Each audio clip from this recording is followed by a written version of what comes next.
हैदराबाद के रिहायशी भगवान दास मेघवाड़ इस्लाम की हकीकत जाहिर होने पर हिंदू मजहब से ताइब होकर दायरा इस्लाम में दाखिल हो गया। कुंडली की जामे मुहम्मदी मस्जिद में हैदराबाद के रिहायशी नौजवान भगवान दास वल्द बिजू मेघवाड़ ने इस्लामी तालीमात से मुतासिर होकर इस्लाम कबूल कर लिया। हाफिज अब्दुल रऊफ ने इन्हें कलमा पढ़ाकर मुशर्रफ बा इस्लाम किया।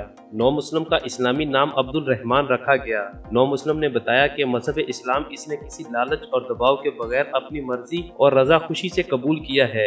इस्लामी तालीमात का मुताला करने के बाद वो इस नतीजे पर पहुंचा है कि इस्लाम ही सच्चा मजहब है। यही वजह है कि मैंने इस्लाम की हकानियत जाहिर होने पर कुफर के अंधेरों से निकलकर दामन मुस्तफा से वाबस्ता होकर अपनी आखिरत को संवार लिया है, जिस पर मैं आज बहुत खुश हूँ और मेरा ज़मीर मुतमईन है। इंशाअल्लाह मैं अपनी बाकी मायदा जिंदगी इस्लाम की तालीमात की रोशनी में गुजारूंगा। इस मौका पर मस्जिद में मौजूद बड़ी तादाद में नमाजियों ने नौ मुस्लिम नौजवान अब्दुल रहमान को गले लगाकर इस्लाम कबूल करने पर मुबारकबाद दी, जबकि इज्तिमाई दुआ के दौरान इसके इस्तकामत के लिए खुसूसी दुआ की गई।